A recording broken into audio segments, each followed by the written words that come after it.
sacred sound.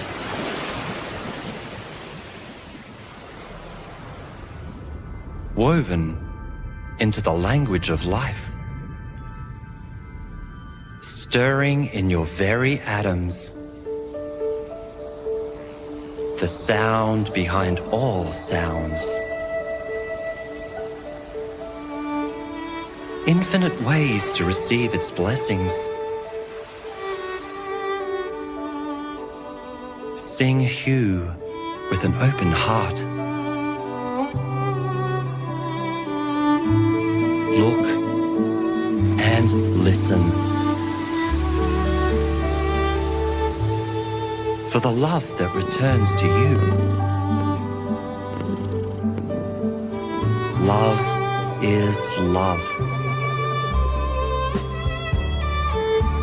And you are that. Hugh is the sound of soul.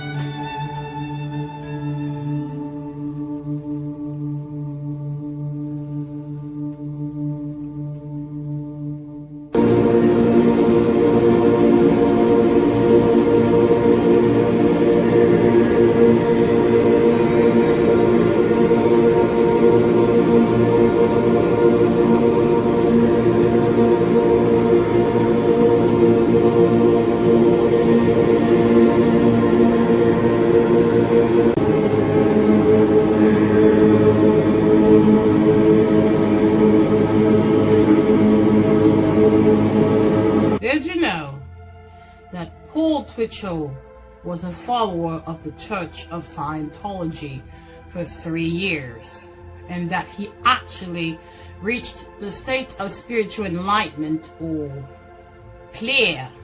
Clear is the spiritual goal of all Scientologists, where one has erased his active mind and is now totally alert and capable.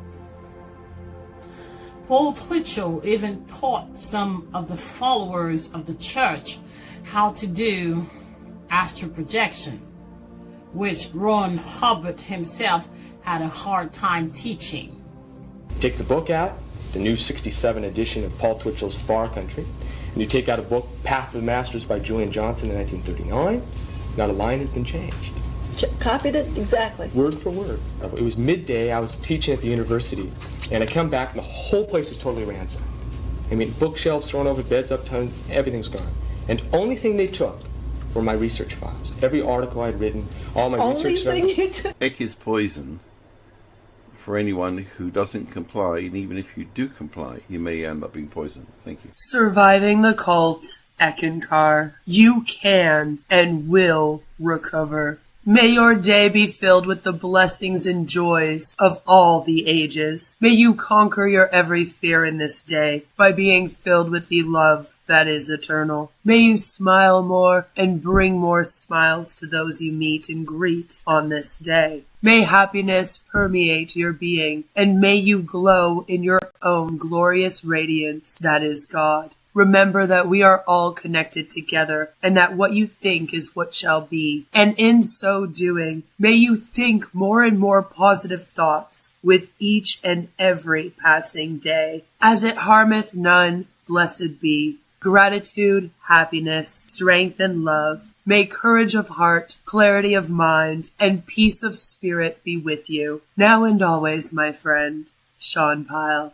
Leaving a cult isn't as easy as just sleeping late on Sunday mornings and deciding not to go to church. I personally was very surprised at some of the very unpleasant psychological effects of leaving Eckankar. One thing that helped was discovering information on the internet, which helped me to realize that what I was experiencing wasn't unusual. I've listed some helpful links below, and it helped to know that I wasn't alone. Other former cult members reassured me that yes, I'd be fine and recover. To be honest, I wish I'd known ahead ahead of time what to expect. On the other hand, experiencing it first, without outside influences, certainly convinced me that it was real and not just imagination. I and thousands of other ex-Eckists have gotten through it.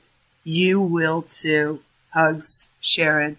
This is from a blog that was written in the early 2000s. As you can see, there was a March 2005 update, and then there was another update in March of 2001 there. So it hasn't really been updated since 2005. A lot of the materials on this cult are no longer available online, and if you click the links that are left, you will be led to a dead website page. And this is why it is so important that I speak out about this cult today.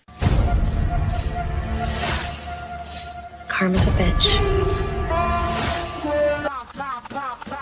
Queen of Karma.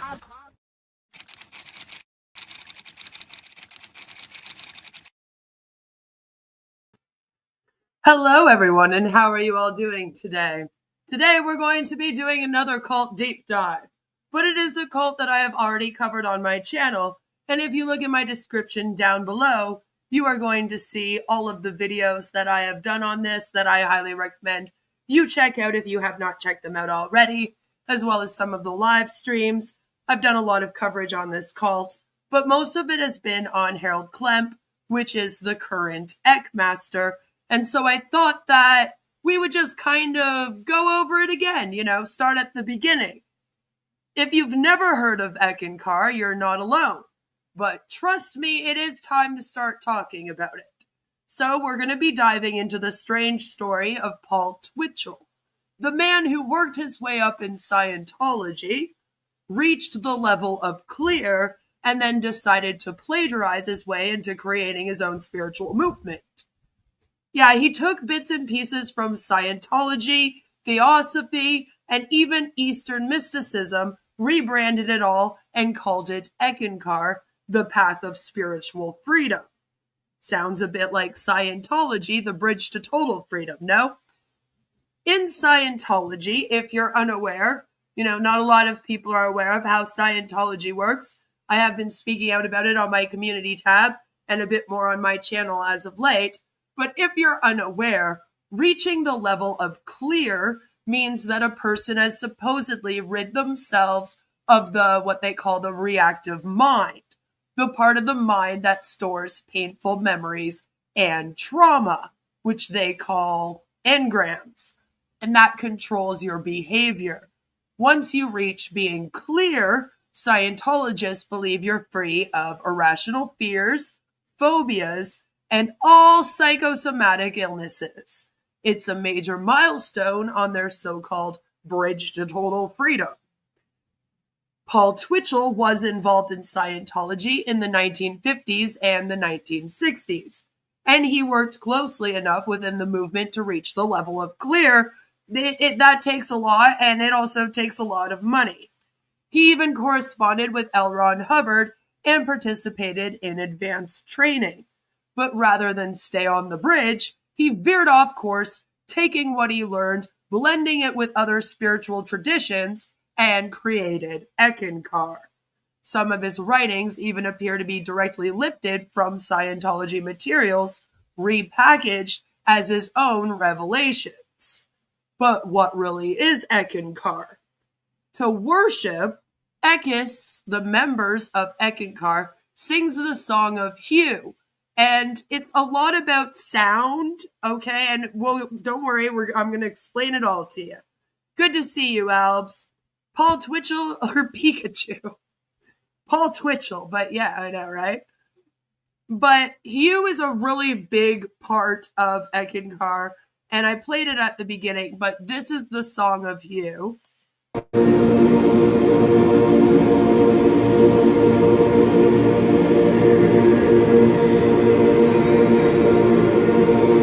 Then as it says, you are hearing thousands of people singing it. It's a universal love song to God. You're supposed to do it every day, and it's supposed to attune you to the wonders of God's unconditional love. And then it says you'll never be the same.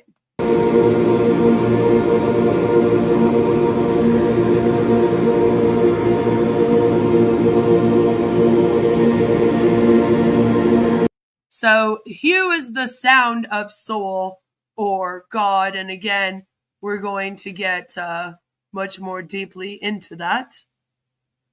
But it's very, very important that you know what that is.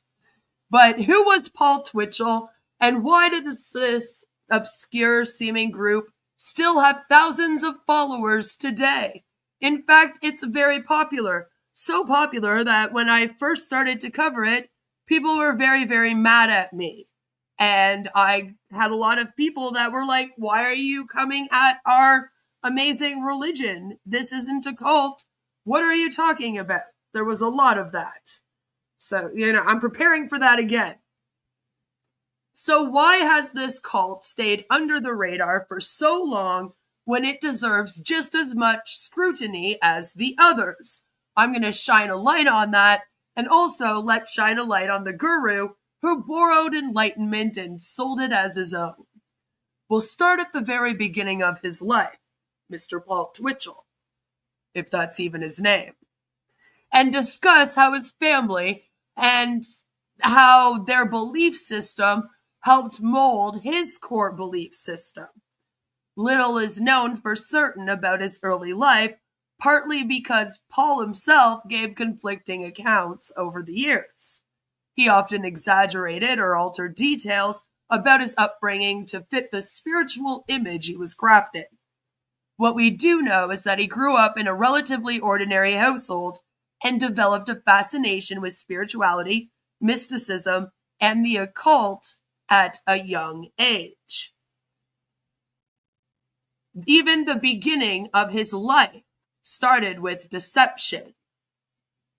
Book The Making of a Spiritual Movement, The Untold Story of Paul Twitchell and Eckankar by David Christopher Lane. The very start of Paul Twitchell's life is lied about by Paul, allegedly, who was actually John Paul. So he lied about his name. He also lied about his date of birth. So just know that there is some controversy around what his actual name was and what his date of birth should be. Apparently, he was born in the early 1900s. They even record his birth date to be in 1909, even 1908. Apparently, the most reliable dates for Twitchell's actual birth date are either 1908, 1909, or 1910, because they fit in chronologically with the real-life events of John Paul Twitchell. So for the sake of our coverage and being completely transparent and honest, we will just say what it says here, which is, it's safer to assume that Paul Twitchell's birth took place somewhere between 1908 and 1912. It is also fair to say that Paul Twitchell lied about his entire life. OM Guru has a blog about Paul Twitchell, and I want to go over a few things from it just to show you how cuckoo bananas this man is. In the hagiography, In My Soul, I Am Free, written by Brad Steger, Steger details Paul Twitchell's early life in the small Kentucky town of China Point, a name Paul used as a cover name for Paducah, Kentucky. Twitchell claimed he was adopted by his father into the family under mysterious circumstances.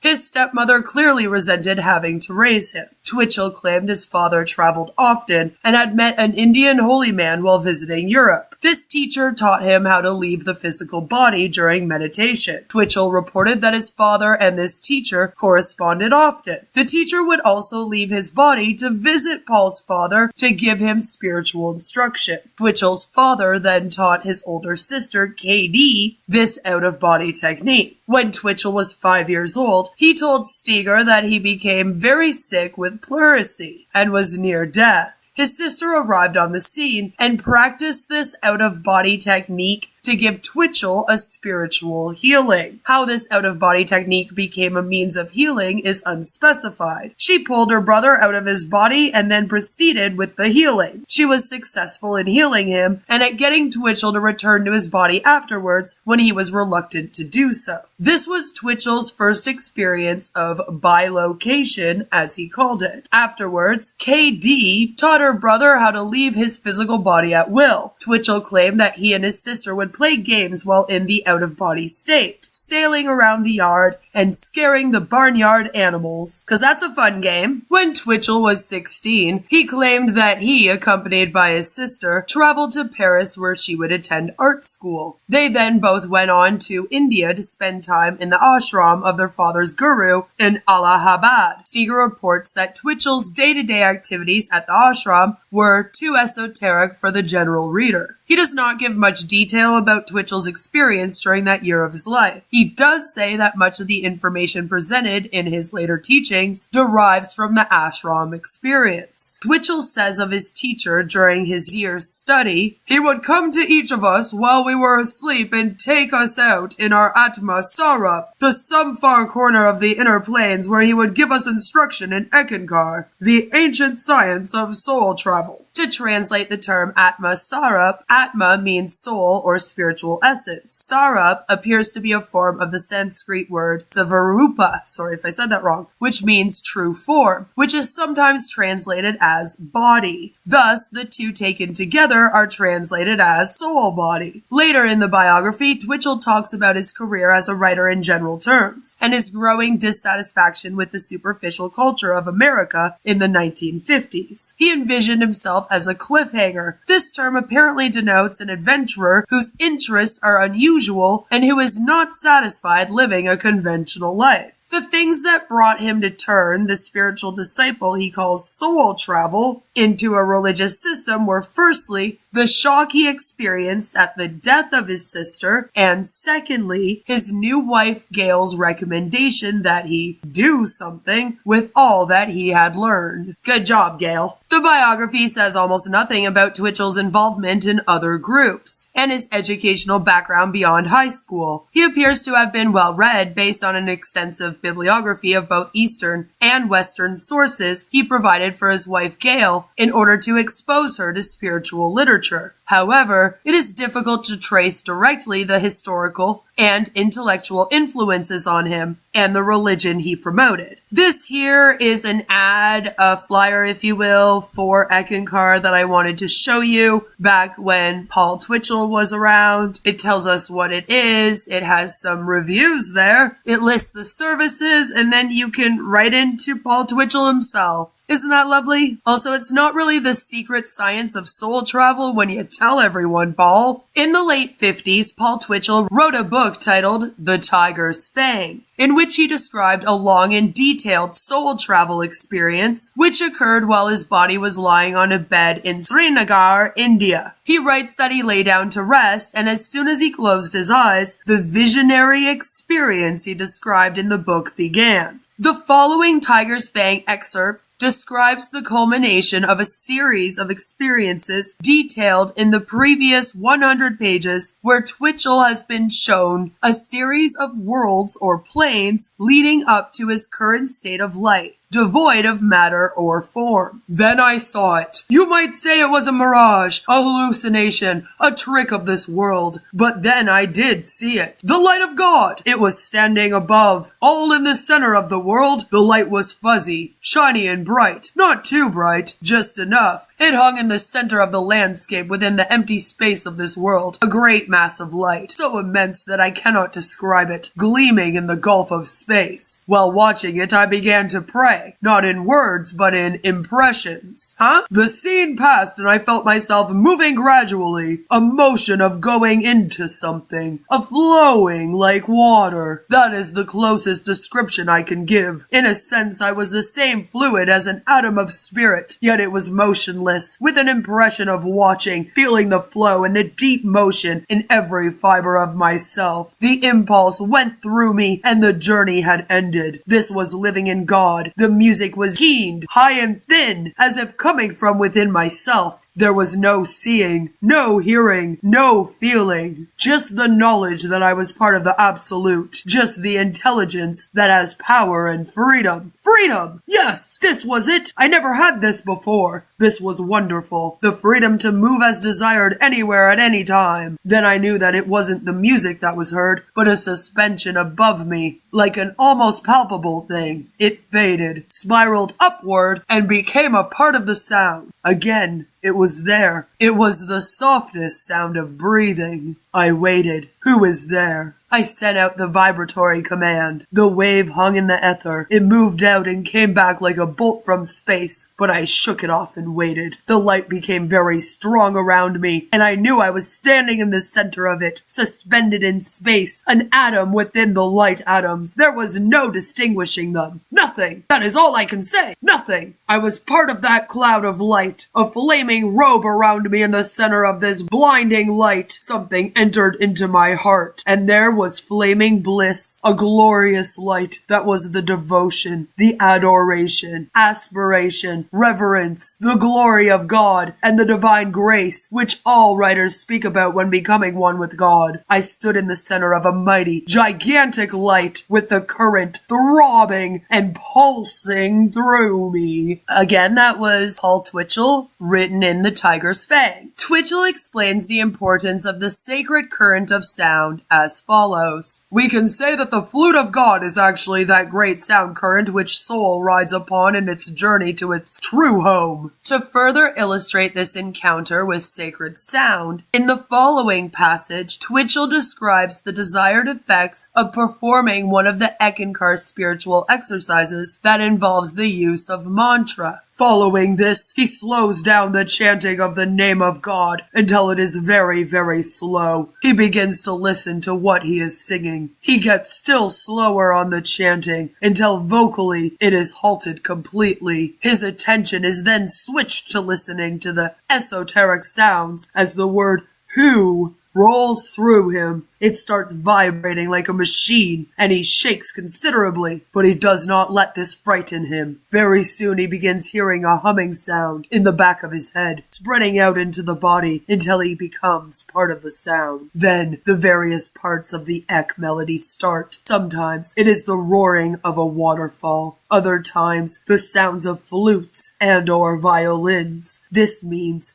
he is out of his body somewhere on the far plains of the higher world, beyond the fifth or soul plane, and traveling in the Atma body at the realms of God. These sounds will gradually become a melody of celestial music, unlike anything ever heard. Its beauty is so entrancing that he, now in a state of glory and beauty, will actually be in a heightened state of spiritual consciousness. He falls in love with the godly voice and never wants to return to his earthly role. He has to, though, for it is demanded of him that he serve out his life here before passing on permanently into the worlds of glory. The Ek, or Spirit in Eckankar, is identified as both the Holy Spirit and the Logos, or Christ in the discarnate form. Such confusion seems to have been accepted and not questioned by Eckankar followers over the years. Eckankar theology is sometimes made more Christian when the Ekmaster is identified as the Word made flesh. He thus implicitly takes on the savior role of Christ, which creates an Eckankar Trinity, which is parallel to the Christian Trinity. You know, the Father, the Son, the Holy Spirit, that old thing. I grew up Catholic.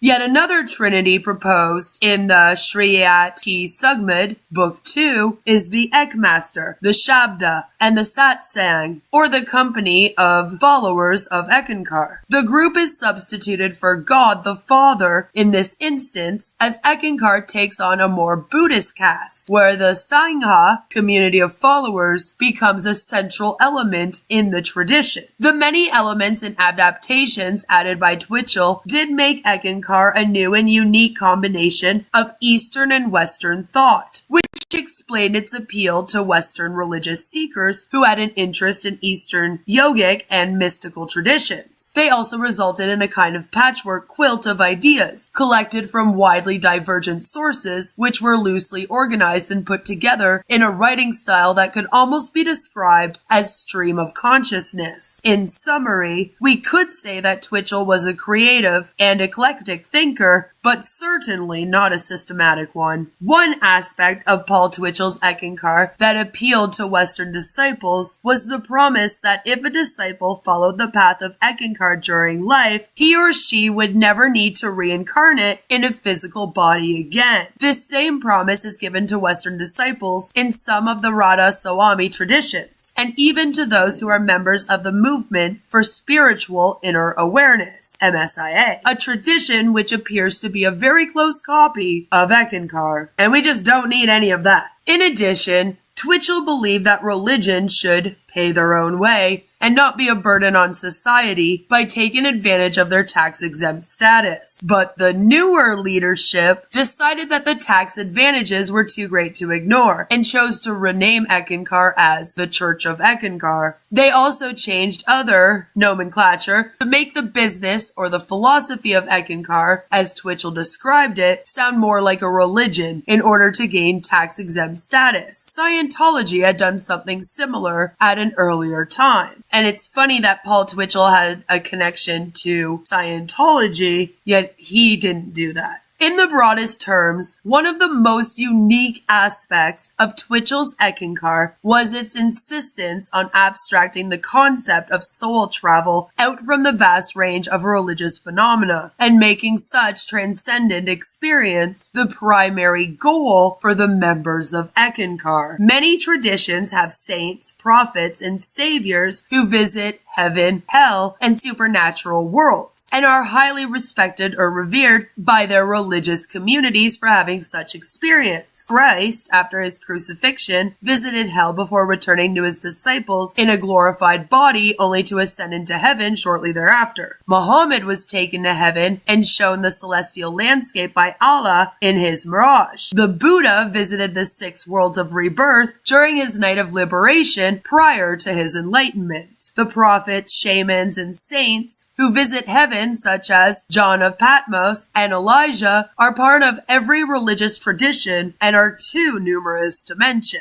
In introducing the goal of soul travel, Twitchell was striving to democratize such experience, making it accessible to the average seeker, to the extent that such experience is spiritually transformative, as it had been for many religious leaders in the past. He was trying to create a religion of seekers and saints who could have such transcendent experience for themselves. In this way, Eckankar stood out as a tradition that relied less on external authority and more on personal religious experience. In the political environment of the Vietnam War, where both religious and secular authority had become highly suspect, such an approach had great appeal, and this may have been responsible in part for the rapid growth of the tradition. Finally, one of the central Eastern elements in Eckankar was the concept of the guru or Eckmaster, who was both an inner guru who could guide the disciple through psychic difficulties into mystical states of awareness, and an outer guru who could give external teachings in preparation for this inner journey. Twitchell was fond of repeating a phrase about the importance of the guru. He said, "Spirituality is not taught, but caught." One of Twitchell's earlier teachers finished this somewhat cryptic phrase. Kirpal Singh wrote, "Spirituality is not taught but caught. You catch it like a disease from the guru." Initiation of a disciple by a living master is of great importance in both Eckankar and Sant Mat, so that the initiate can catch spirituality from the guru. Paul Twitchell spent the last 6 years of his life continuously writing and speaking to build the Eckankar organization. He died of a heart attack at an Eckankar conference in 1971. And it wasn't his first brush with death, which we will get into in future. This here is Paul Twitchell while he was preaching to the Eckankar people, the Eckists, and that is all from OM Guru.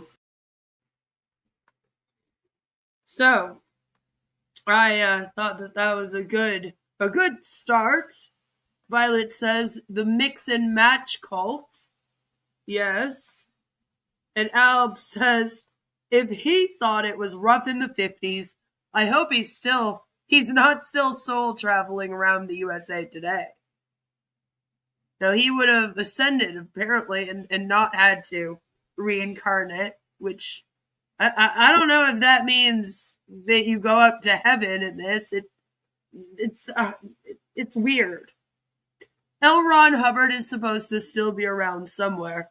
Maybe this guy is hanging out with him, maybe. He's a ghost now. Oh gosh, there's a South Africa Zoom on the Sound of Soul event this Sunday. Oh yeah, no, this is very much alive today. In fact, it's a very, very popular religion.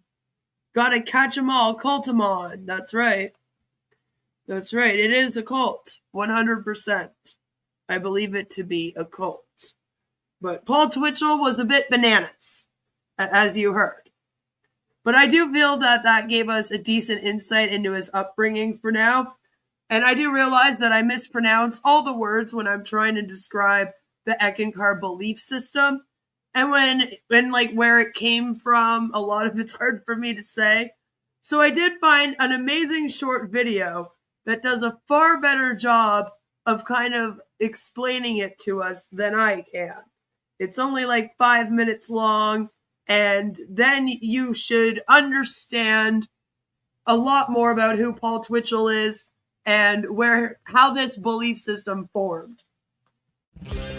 In 1965, a new religion called Eckankar was introduced to the world. It claimed to be an ancient spiritual path that had existed for thousands of years, which was now being revealed to the public after being underground for a long time. In 2004, Eckankar's U.S. membership was estimated to be over 36,000, and the religion is present in over 100 countries. But the truth about its origins are quite different than the mythology created by its founder, Paul Twitchell.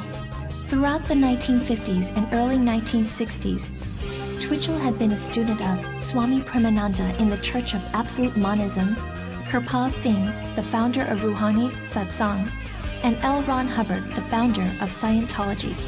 For a time, he made his living writing articles dealing with spirituality and the occult for magazines such as Orion, Search, and the Psychic Observer.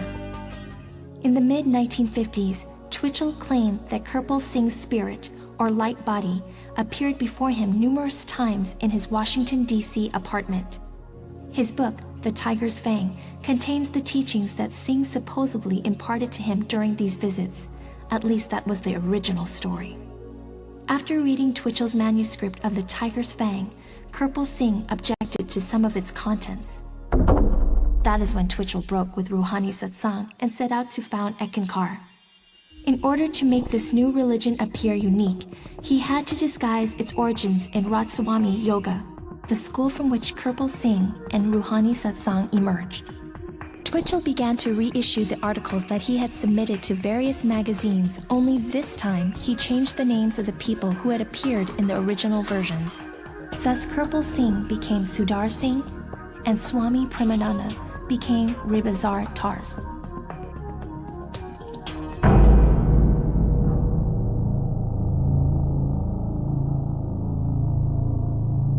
These revised articles and invented masters formed the basis of the religion of Eckankar.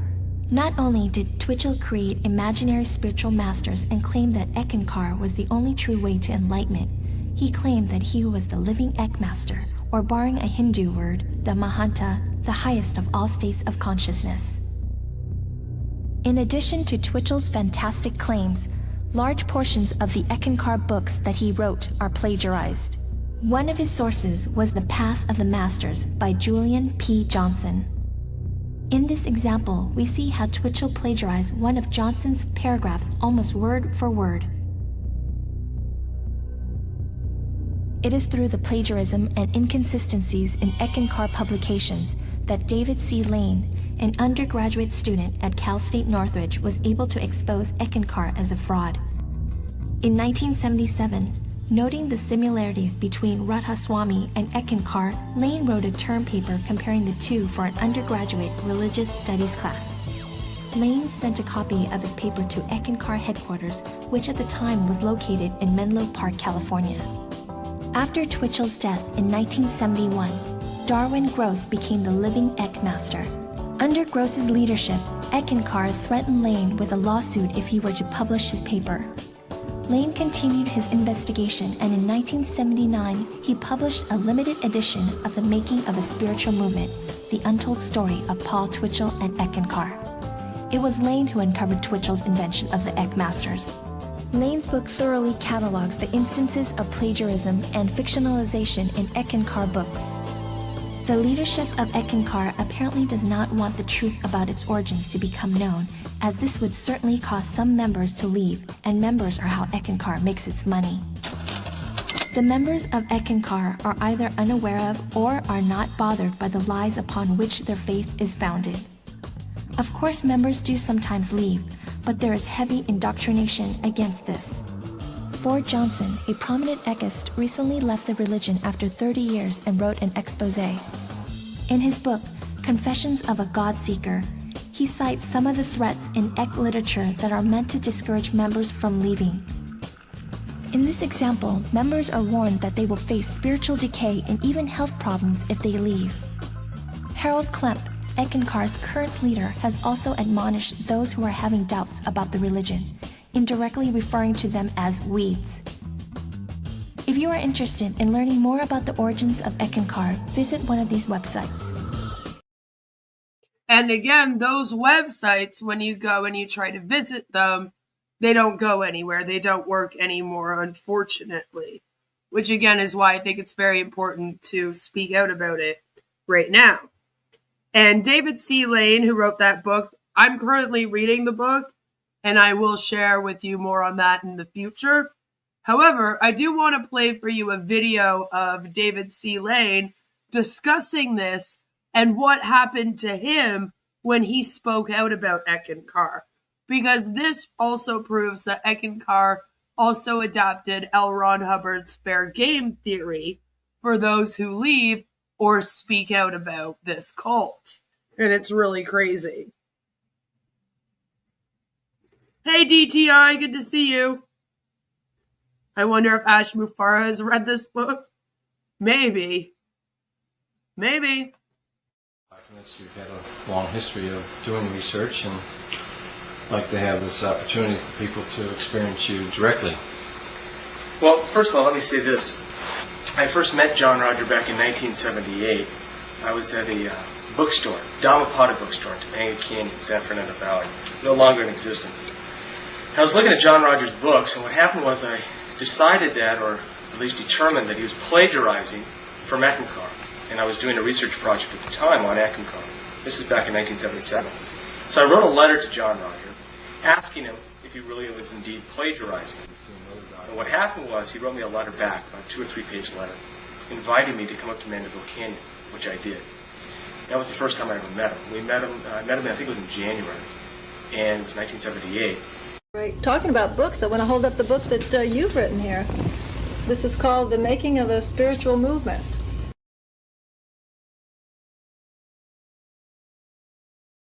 I have to admit it's caused quite a controversy. Yes. It's been all over the world, and in particular, my house was robbed. Why the controversy? What do you do in this book that everybody's so upset about and they robbed your house? I'll tell you quite frankly. Okay. The founder of this particular movement, what he tried to do was lie about his past. Are you talking about a particular cult now? Right. Well, you've already written it. You might as well say who it is. Okay, the group is called Eckankar, and it was founded in San Diego, and it's well known throughout the United States and throughout the world. The founder was Paul Twitchell, and what he tried to do was start a new religious group in 1965. And what he tried to do was hide his past. And every book, almost every book this person wrote was plagiarized from texts that were written in France in 1938 and 39. This area, I happen to have the books in my library. Take the book out, the new 67 edition of Paul Twitchell's Far Country, and you take out a book, Path of the Masters by Julian Johnson in 1939, not a line has been changed. Copied it exactly. Word for word. And the people in the group don't know this. And therefore, my only job was to give them that other side. And so the only reason in a sense, I'm considered an expert on exposing cults, it's not that I expose them, but that I'm interested in giving the other side. When people plagiarize, when they lie about their lives, and this whole thing about sex that's going on, it's very heavy. A lot of gurus have sex with their disciples, and all this kind of stuff. My job, only my job, is to give them the other side. So how do you feel about this? They're burglarizing your house, and they're doing things. They obviously wanted some of your notes or records. It's incredible. It was midday. I was teaching at the university, and I come back, and the whole place is totally ransacked. I mean, bookshelves thrown over, beds upturned, everything's gone. And only thing they took were my research files. Every article I'd written, all my research stuff. What I mean is they didn't take a TV, they didn't take a radio. They didn't take anything of material value, they just took all my research. And they left this very incriminating note, said no more. And obviously the message was they don't want me to write on these particular groups. What are you going to do? Still write. Good for you. Just keep on going. Well, I'm real pleased with you, David, and I'm glad you came to the show. It's wonderful to have people like you. Isn't that nuts? I think it's pretty crazy. Like, his house was robbed. That's insane. We're going to be going over a lot of his work in the future, but for the purpose of this live stream being an initial introduction of Paul Twitchell and Eckankar, for I'm sure a lot of people, I want to keep it as brief as I can for easy digestion. When I discuss his book with you, we'll dive deeper into his work and we'll react to his full interview, which gets into some pretty dark things. As I stated, though, at the start of this stream, Paul Twitchell did not only have one run-in with death when he passed away in 1971.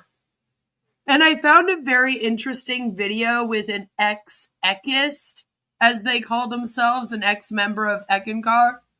And it is called Eckankar is Poison, in which he talks about a time that Paul Twitchell was poisoned amongst some other bizarre things. He has a very strong accent, though, so do listen close. I do think this is important. If you need to, put on closed captioning for this part. It's just kind of crazy.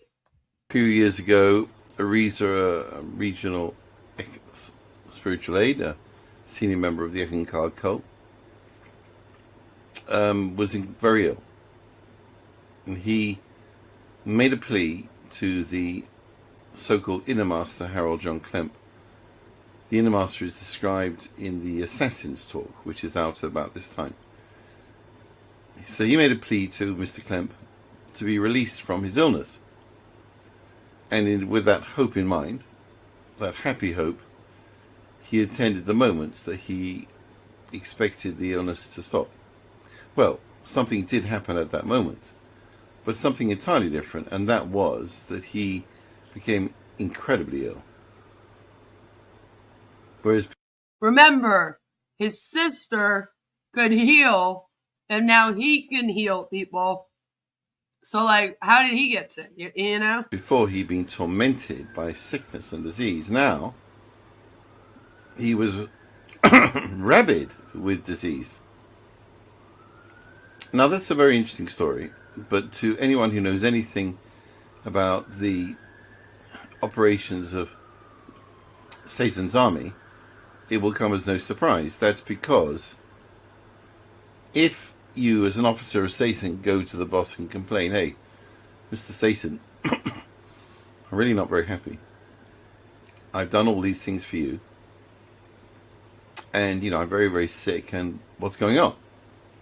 I want to be released from the sickness. I want to be running around, doing my job.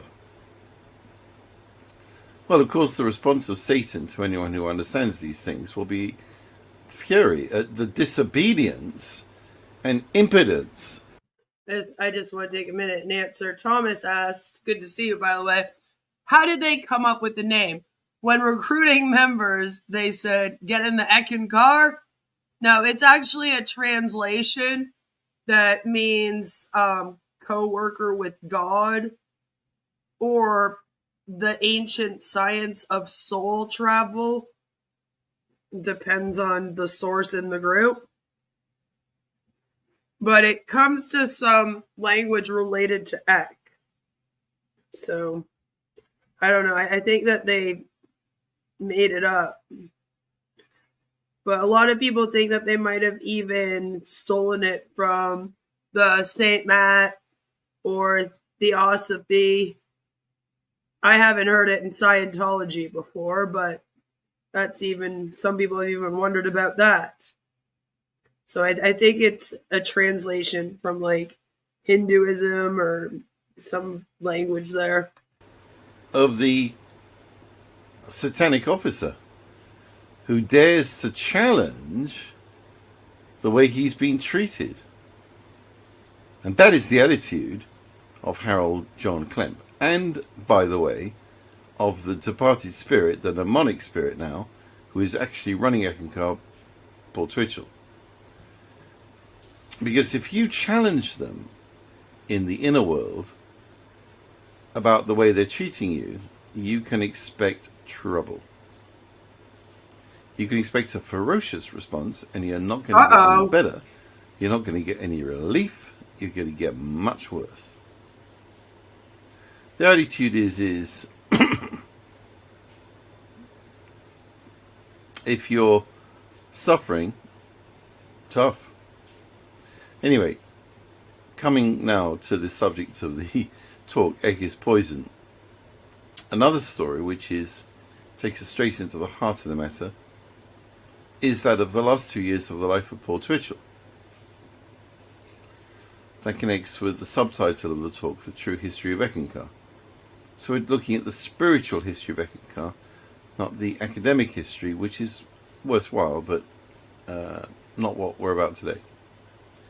So, in Portugal, in the middle of 1970, Paul Twitchell was at a seminar, an Eckankar seminar, where he was offered a glass of lemonade, famous story. And he knew, because he had psychic insight, that that glass of lemonade was poisoned with acid. This acid would burn his insides. It could kill him. But he drank the glass of lemonade and he almost died. It basically destroyed him as a force for the rest of 1970 and for 1971 as a physical person. And his heart gave out finally in September 1970 in Cincinnati at a seminar with no succession planned, even though he said there was always going to be a succession in a long history of Masters of Eckankar. Another little story that he told, which isn't true. So, now, the real questions here... I think we can say that most of the stories that Paul Twitchell told weren't true. And again, we're going to get further into it. Are not, oh, isn't that terrible? Mr. Twitchell got poisoned. No, the real questions are why he got poisoned, and the most important question of all, why he drank the glass of lemonade. Because, you know, if you know anything about Paul Twitchell, and we've tried to explain the sort of person he actually is, it's unsurprising that someone would try to kill him. There were a number of attempts on his life from his early youth. But the real question is why, knowing that the drink would kill him, he drank it. Now, generally, members of Eckankar will say, well, he's the master, he's not going to be afraid of a little glass of lemonade. But this really is not this point, because this glass of lemonade contained acid that could kill him. Thomas says, classic Silver Age hero weakness. All powerful, but weakened by lemonade.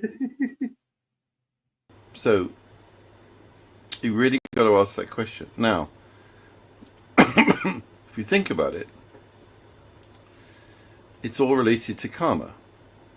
Me? Paul Twitchell had to drink the glass. He knew, because if he didn't, next time it would be worse. Now, they're all about karma at Eckankar. They very heavily believe in karma, reincarnation, out-of-body experiences, all of that great stuff, you know? Violet says, my goodness, the real question is why he didn't say, this lemonade tastes really shit. I'm sure it didn't taste good. It doesn't matter whether you're a good person or a bad person, you can appreciate how karma works when you become sensitive enough to how it operates. The way in which it ties every aspect of your life so tight that there's almost no room for maneuver, except to understand the karmic threads and to make a judgment based on those. So, the reason he drank the glass of lemonade is because he is a poisoner. The curious thing about Paul Twitchell is that having drunk the glass of lemonade, he didn't learn his lesson. Because in what followed, he carried on poisoning. Now what followed was that because in his weakened state, his wife, Gail Atkinson, and her second initiate, Darwin Gross, took the opportunity to run off and have an affair. Which is a pretty horrible way to treat him.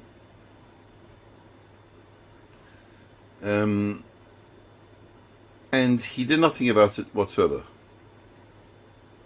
You know why you were like, wait, I want to know more about that. Don't worry, we are going to get into that next time when we talk about Darwin Gross. At the time. But look at what he did later to Darwin Gross. He never touched Gale. But look at what he did to Darwin. He drove Darwin completely insane. He poisoned his mind. He poisoned his heart. Darwin Gross was terrified to let any girlfriend open his drawers in a hotel room to get him an item of clothing.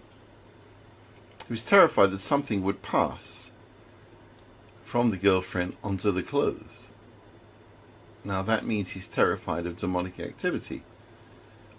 Second thing he was absolutely insane about was the idea that he could be the living Eckmaster while Harold Klemp was appointed the living Eckmaster. Obviously he thought he was a better one. But when he went to Portland in the mid-1980s, he set himself up in the Atom Group, ATOM, as a spiritual master who was one of the Vairagi Order of Masters. I mean, this is just nut stuff. But where does it come from, this streak of insanity? It comes from being overloaded with terror by Twitchell. Now, another clue to that whole period of time, again, we're talking about the true history of Eckankar, is that Harold Klemp wrote an article in 1983 in the Mystic World, The Methods of the Black Magician, as if to say that it was Darwin Gross who was the Black Magician. Of course, it was actually the other way around. It's Harold Klemp who is far more capable as a Black Magician, and far more lethal, and completely cold. Darwin Gross was more of an emotional character who just needed a lot of attention. So it was that Darwin Gross, because he couldn't let go of the person that he believed himself to be, the leader of Eckankar, became infatuated with the idea that he was a master, and set up an alternative group, having spent 2 or 3 years claiming to be a living Eckmaster, an equivalent to the leader of Eckankar, Harold Klemp. So his mind and his spirit and his emotions were truly poisoned. Now, if you look at the history of Harold Klemp in Child in the Wilderness and in A Modern Prophet, you'll see how totally poisoned his mind was. He actually believed that by jumping off a bridge in midwinter in Milwaukee, he would defeat death, in effect, by committing suicide. That's Looney Tunes. He almost died from hypothermia, but once he'd recovered, he set off for an Eckankar seminar in California at Milwaukee International Airport, and decided in the departures lounge he had nothing better to do than to take all his clothes off. His published versions qualifies that by saying he just started to take his shirt off. Well, you don't get arrested for pulling a couple of buttons off a shirt, do you? Right. No. You get arrested for stripping in public because it's an act of public disorder. And he was duly... When you're a man, you're allowed to take your shirt off, so you're not going to get arrested for that. Klemp was duly detained, taken to criminal court, sentenced and sent to a psychiatric facility in what was then Milwaukee County Hospital. Everyone's crazy. Now it's owned by a private company. The building is still there. So all of this madness, insanity, craziness comes directly back from Twitchell, who is the poisoner. So you see, in 1970, he takes the poisoned glass, accepting in his mind the karma of the poisoner that he was, and then he just carries on doing exactly the same thing. And we know here in FFCA that Twitchell is very, very busy poisoning a lot of people in Eckankar, anyone who challenges him and anyone who wants to leave that he regards as useful to the group. Those he does not regard as useful, he lets them go.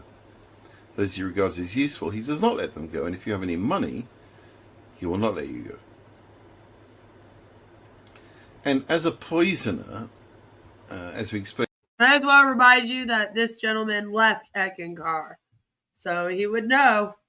In the Assassin's talk, of course, his forebears, his previous incarnations, as Hassan al-Shahab, the first leader of the Assassins cult, murder cult, the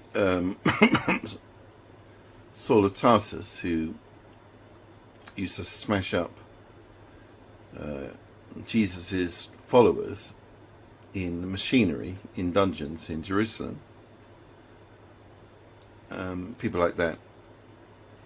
Nice people, you could call them. Those are the forebears of Paul Twitchell. All of those people poison everyone around them. So we will stop there, except to say that Eck is poison for anyone who doesn't comply, and even if you do comply, you may end up being poisoned. Thank you. Damn, right? Even if you do comply, you might end up being poisoned, he says. You don't beat death by dying. Ain't that true? He was selling omenade. That probably definitely tasted like acid, right? So, there's a lot to dive into when it comes to Paul Twitchell. That's for sure. And as we dive deeper into the Eck, we will uncover more and more information about it. But I think for the purpose of this introduction, I would like to leave you with how they discussed Paul Twitchell and the other leader of Eckankar, Darwin Gross, in relation to how they discuss Harold Klemp today. It's sort of a funny parallel.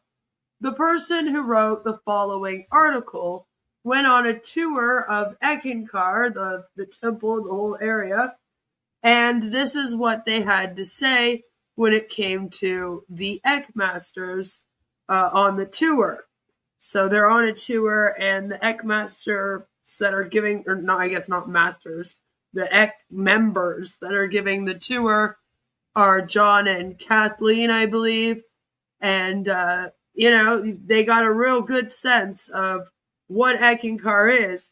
But it's just funny how they talk about Paul Twitchell, then how they talk about Darwin Gross, and then all of the info that they have on Harold Klemp. Just when you compare it, it's sort of humorous.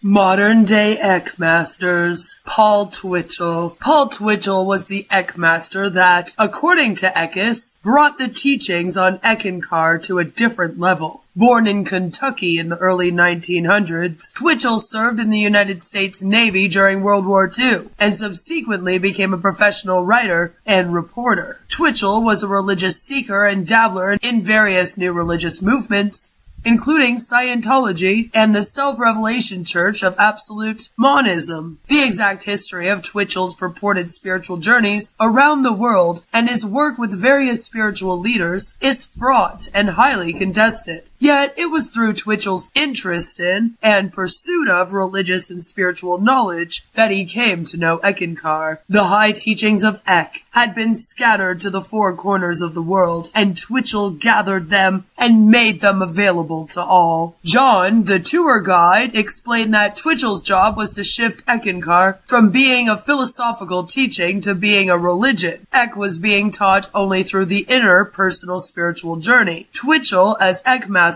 brought the teachings to the world. As Eckists understand it, the Eck teachings of the light and sound have been passed on to spiritual seekers by Eckmasters since before recorded history. Although the Eck teachings have ancient roots, Eckankar was introduced as a modern-day religion in 1965. The high teachings of Eck had been scattered to the four corners of the world, and Twitchell gathered them and made them available to all. Twitchell was the spiritual leader of Eckankar from 1965 until his death in 1971. Next, we have Darwin Gross. Between 1971 and 1981, Darwin Gross served as the Eckmaster. However, after Gross appointed Harold Klemp as the Mahanta, In 1981, Klemp and the Eck leadership would excommunicate Gross from Eckankar, ban his books from sale, and instigate a lawsuit against him for business impropriety and copyright infringement. In a letter to Gross in 1984, Klemp wrote, "Do not directly or indirectly associate yourself or your activities with the sacred teachings of Eck or Eckankar in any way." Court documents filed in the United States District Court in Oregon reveal a few of the details of Eckankar's split with Gross. The files claim that Gross breached his contract with Eckankar by, among other things, 1. Regularly and habitually failing to perform his duties as an officer of defendant, Eckankar. 2. Failing to live up to the high moral image expected of an officer and trustee of a religious corporation. 3. Failing to support and assist the living Eckmaster, Harold Klemp, in spreading the message of Eckankar. 4. Failing to show reasonable respect and courtesy to the living Eckmaster, Harold Klemp.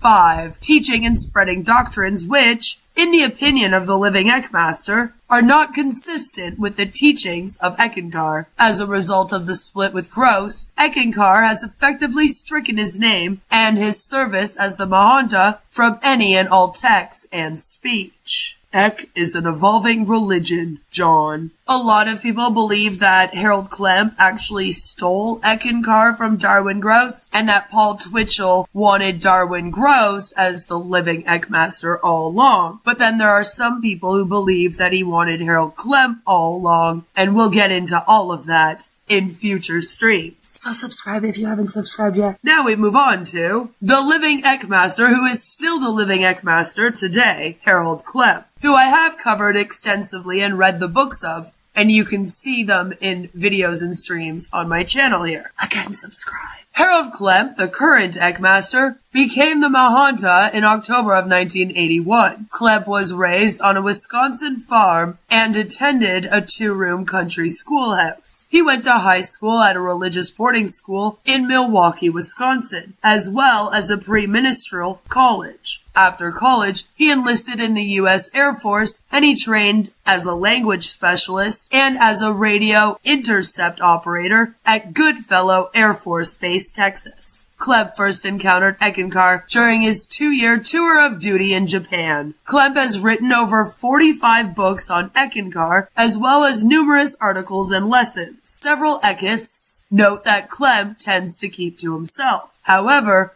Klemp usually speaks in public twice a year at the 2 major Eck seminars and, in the past, has traveled abroad and spoken at the Eck Temple in Chanhassen. Kathleen notes that the amount of interaction between the Eckmaster and Eckists varies. It's been different for each living Eckmaster, so there's no specific rule around it. How one becomes the living Eckmaster remains fairly unclear. As John mentioned, there probably is a selection process, I just don't know what it is. Kathleen offered her explanation of the process. When a transition is going to take place, it always takes place in October, and it is the transition from one living Eckmaster to the next. Sometimes the current living Eckmaster will talk about it. Sri Harold talked about it at this most recent seminar in April 2012, and said, "You know, there's people in training, but nobody's ready, so I'm gonna be here for a while." When a transition to a new Mahanta actually does occur, we call it the passing of the rod of Eck power. And when it actually does occur, usually most of the members of Eckankar have already felt it coming, and sometimes they even know. They already have a feeling of who it's gonna be. But it's something that's divinely guided, and then that person is introduced as the next living Eckmaster. It's not political. It's not voted on like the Pope or anything like that.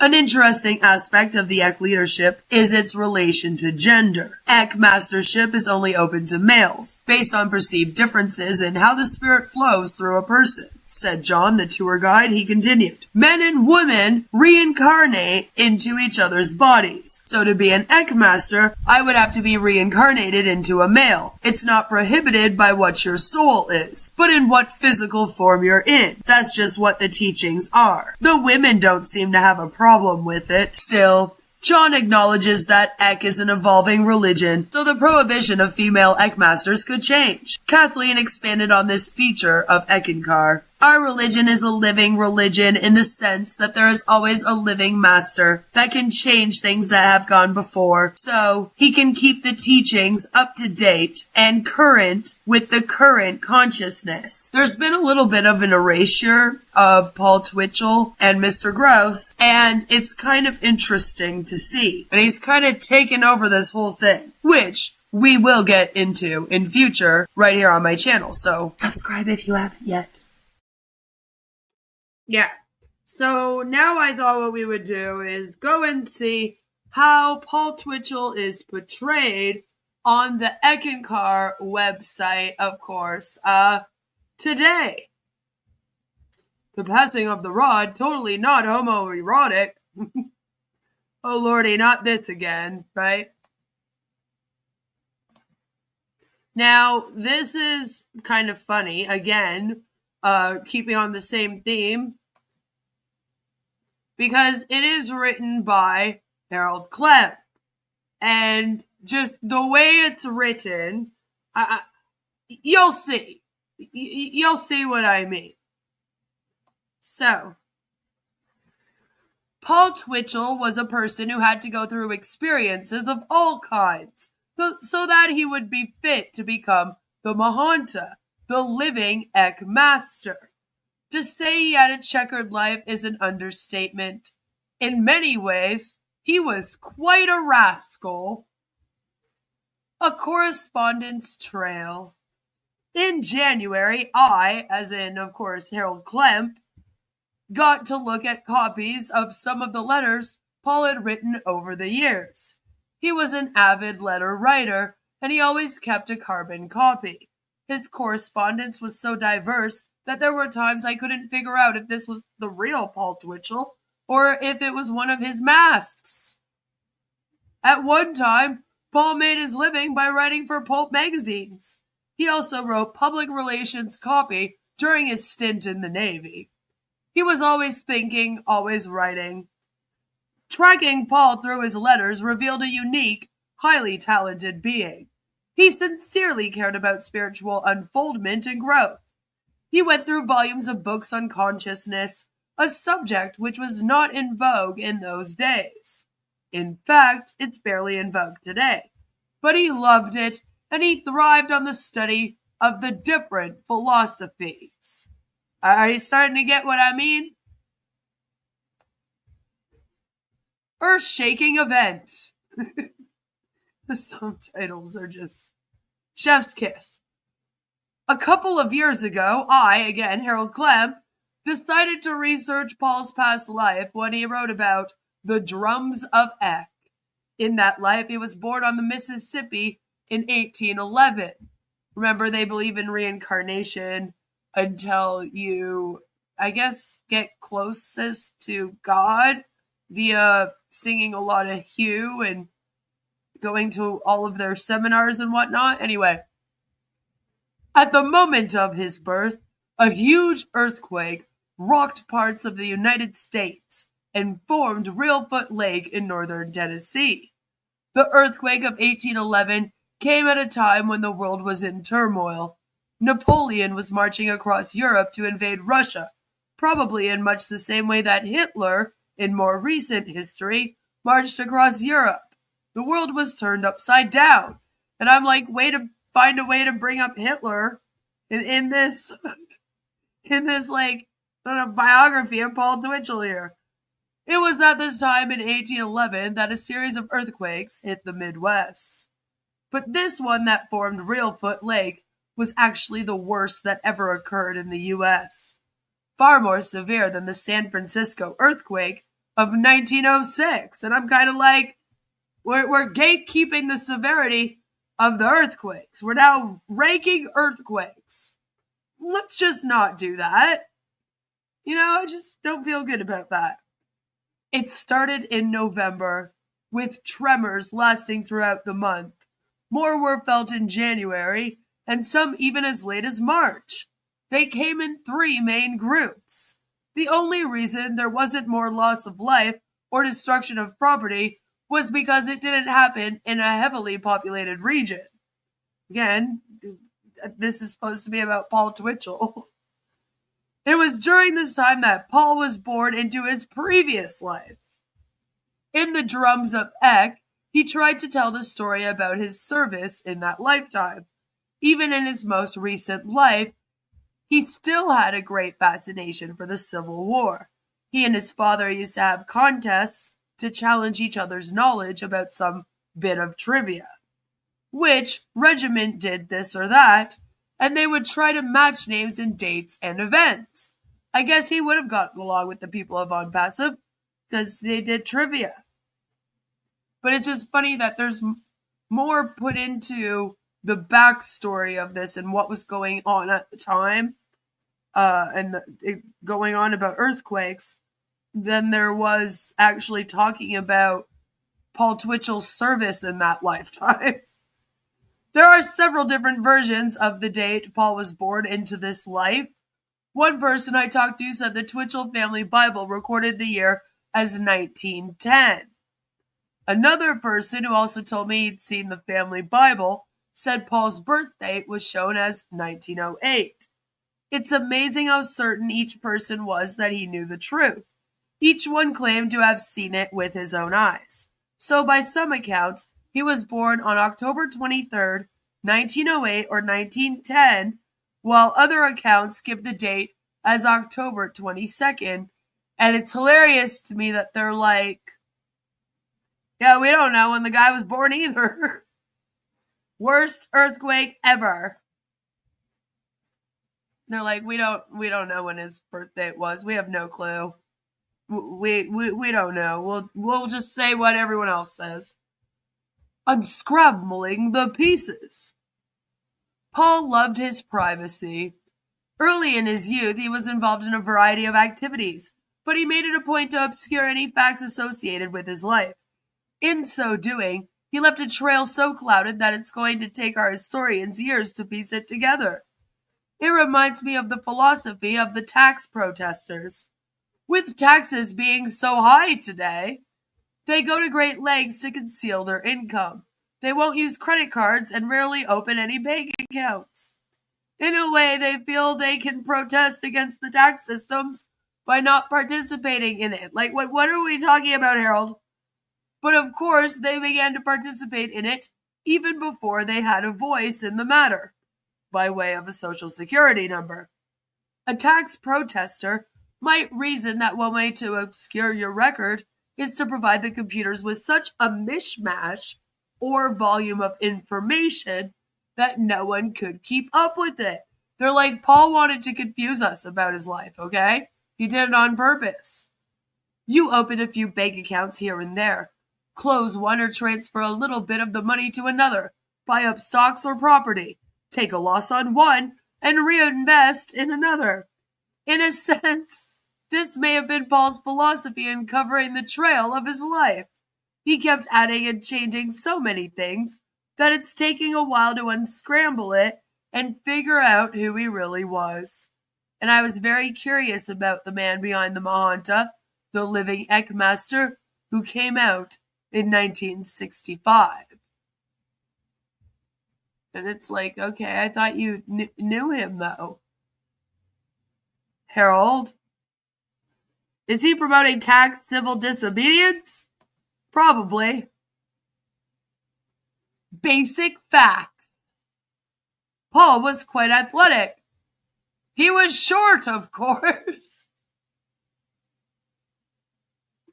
He was short, of course, 5.5 feet tall, with a very powerful upper physique.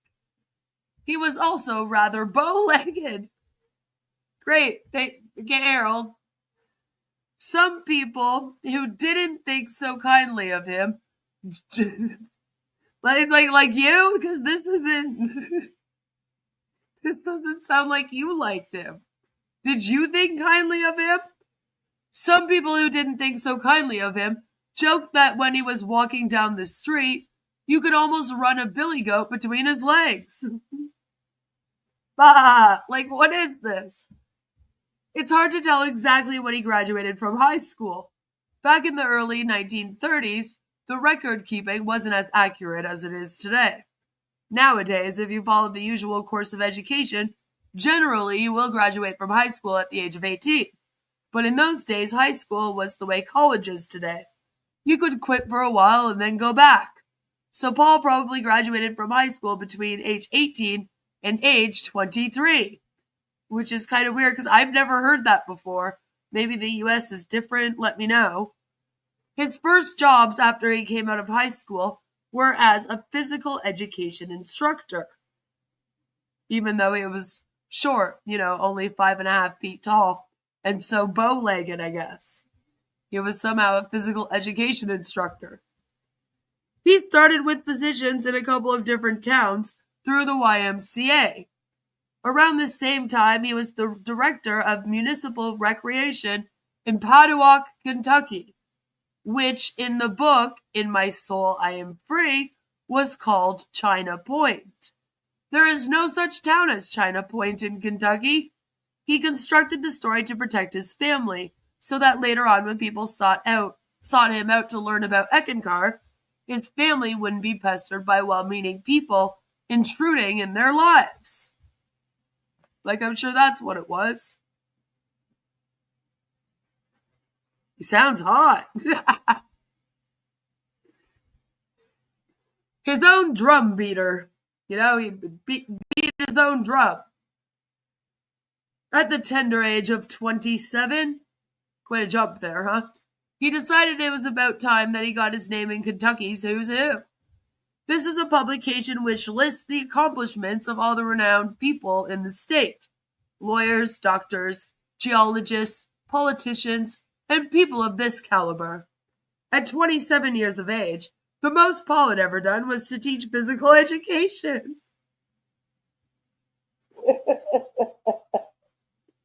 Like, that's an awful thing. That's a great thing to be doing, by the way. Like, you should be proud if you're a teacher. If you're working in the education sector, you should definitely be proud of your job.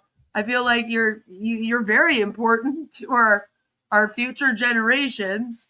I don't know why Harold Klempier is wording this in the way he is, but it does. I can't help but laugh at it a little bit. He won't let him win anywhere. Paul Twitchell, that guy sucks. I'm the one that's awesome. There's a lot of like that, I feel like. I don't know. Maybe I'm reading into it too much. But yeah, that's all he had ever done. Teach physical education. But by the time he wrote it all up, exaggerating and twisting the facts, his own facts, he had worked up a nice little paragraph about all the grand achievements of one Paul Twitchell. He made it sound quite impressive. You can see why after hours of reading so many dull entries. The editor of Who's Who in Kentucky thought Paul sounded pretty interesting. Without bothering to check out the dates or details, he probably said, oh, why not? And Paul gets into Who's Who in Kentucky, right along with the most distinguished leaders in the state. Sound a little jealous there. This was followed by a lot of dark years for Paul. Then it gets very dark, This was followed by a lot of dark years for Paul. It is important to recognize that one who is in training for mastership is a prototype for the initiates in Eck. When you say, I have problems, I am crying, I am weary, realize that Paul cried and grew weary too. In fact, there were times when his burdens seemed so heavy that he didn't know how he could get up and face another day. Starting as early as the 1930s, Paul was his own best drum beater. Anytime he did something, he would write an avalanche of press releases about it. He promoted himself all the time, kind of like an MLM hun. When he was ready to go into the Navy, he wrote up a blurb about how Paul Twitchell has just finished basic training and now he's ready to go off to war. He sent it to the newspapers in Kentucky, to the local librarian, here and there, as if anybody cared at the time. Harold Clem is just he's so bitter and salty here. It's crazy. It's so funny, though. But without realizing it, he was just practicing. Someday he would have a chance to take this teaching called Eckankar. Maybe he didn't even know the name then, and put it in front of people. Like, that's the only good thing he did, according to Harold, right? I saw an article in the obituary column in one of the West Coast newspapers a few weeks ago about a 77-year-old lady who had founded a certain church many years ago. But who ever heard of it? This talent of self-promotion was necessary for Paul's mission. You just heard the way he spoke about it, though. The Eck teachings have been here from the earliest times, but they haven't carried the name of Eckankar. They have been brought out under different names at different times because they could not be presented openly. But at this point in history, they can. So Paul was advertising himself in a way he could, and in general, preparing for the future when he would use his talents to promote his books and articles on Eckankar. Good old Eck, you know? Early commitments. In about 1942, during World War II, two major events took place in Paul's life. He got married to a woman named Camille Ballot, and he enlisted in the Navy. For some reason, he never got assigned to combat duty. Maybe it was because he was so short and bow-legged. When his Navy bosses discovered his gift with words, they put him into public relations. There are several photographs of Paul with prominent people. In one, he's with Pat O'Brien, who was a famous actor, and in others, he's posing with Franklin Delano Roosevelt and General Eisenhower. There was more substance to Paul than appears in the current superficial writings about him, by people who don't quite understand that he had something special. Again, I can't help but laugh and be like, do you, Harold? Come on, dude. Excuse me, Lord. The way this is written, I tell you. He and Camille were married in Providence, Rhode Island, in 1942. When he got out of the Navy in 1945, they moved to New York. Also, I just want to say, like, we can't even be sure about any of these dates. Because, like, again, if he lies about the day he's born and we can't pinpoint that, I don't feel like these dates are then legit either. So take all of the dates in this with a grain of salt. You know, like, we can guess it was around that time, probably, because that's when things of that nature were going on. But I just want to say, like, I don't think we can really say for sure.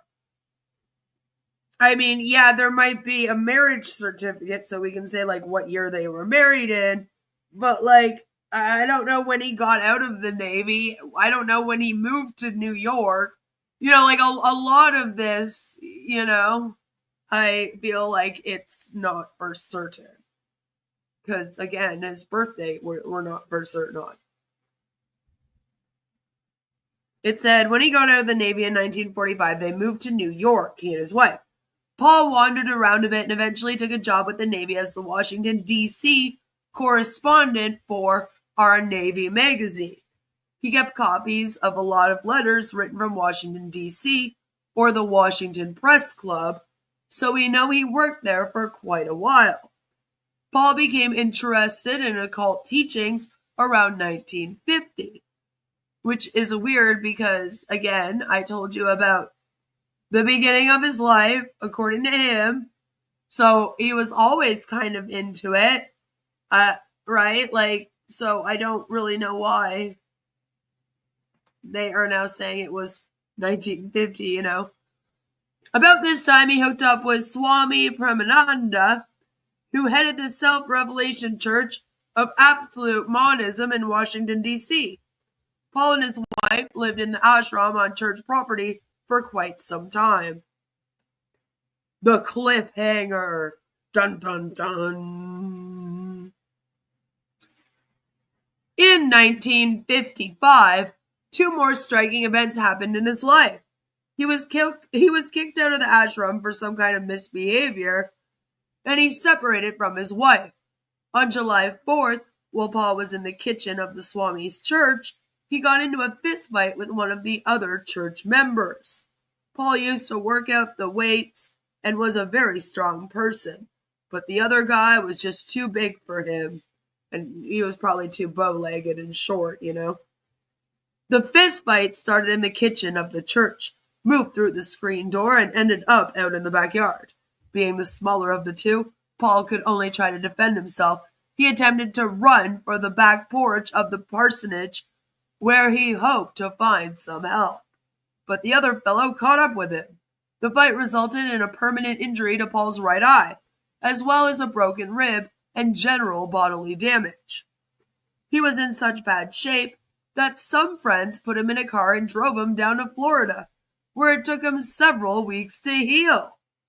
It was during this time that he got kicked out of the Swami's church. I'm sure that was why. Paul was a feisty person. He called himself a cliffhanger. This evokes an image of a man hanging on the side of a cliff, high above the swarming masses who are lost in the drudgery of day-to-day living. The cliffhanger could feel the wind and be close to the eagles, but he'd better not let go. This was Paul. At that time, he had ran into Kirpal Singh, who was in charge of the Rouhani satsang. Paul said there were many masters who taught him. We sometimes like to think that truth is isolated, that it comes all by itself, that it has never appeared anywhere else in the world, and that it has never touched shoulders with anything else at any time. But truth builds upon itself. It always has. In the old days, the scribes in the monasteries would say, "This is wisdom, this is truth." And they would take the truth they found and use it as a springboard to go even further. Touching the face of God. In late 1956 or early 1957, Paul had the experience that is recorded in the Tiger's Fang. If he touched the face of God in 1956, some people may wonder why it took him until 1965 to become the Mahanta, the living Eckmaster. It's really quite simple. And it's like, yeah, of course you have an excuse for that, you know? Of course you do. It's so simple, I'm sure. Your habits and emotions have built up over the years. And although your consciousness has gone far ahead, the emotions feel lonely. You feel truly left out.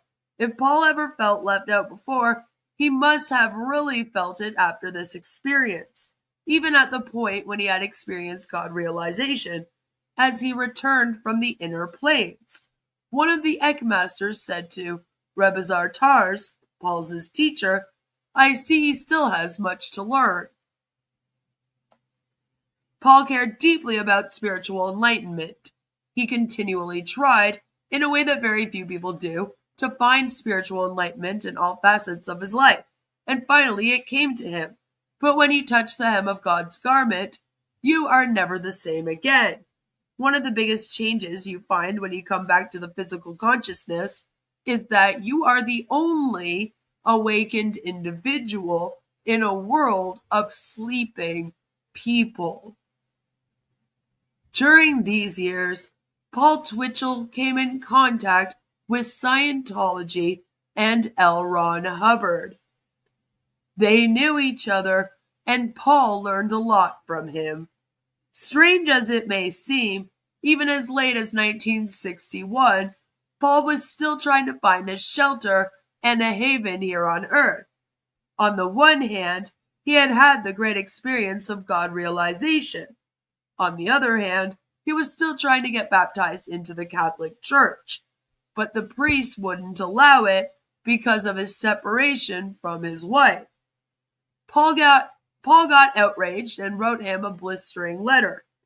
Later, he concluded that although the priests of the church are knowledgeable and intellectual, they certainly aren't enlightened. Yeah, because he's going to be more enlightened, right? Paul had his own view of enlightenment. And it was broader than that of the church. Like, of course it was. It's important that you know who Paul Twitchell was. There are things we have to look at. We are initiates on the path of Ek, and as it says in the Shariat Ki Sugmad, it's never the written works which are important. It's always the light and sound.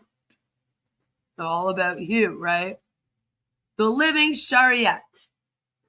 Anything in the material world is fallible and subject to error. The Shariat is merely a translation. Paul even explained that the Shariat Ki Sugmad comes out in many different ways. With a certain person as the vehicle or instrument, it comes out as poetry. With someone else, it comes out as parables and stories. And for another person, it comes out largely as prose. The Shariat Ki Sugmad is gathered by the 9 silent ones. It is drawn from the experiences of the initiates as they go through the lower worlds and meet the hardships in life, as Paul did and we do. As we meet these experiences, there is always something to be learned.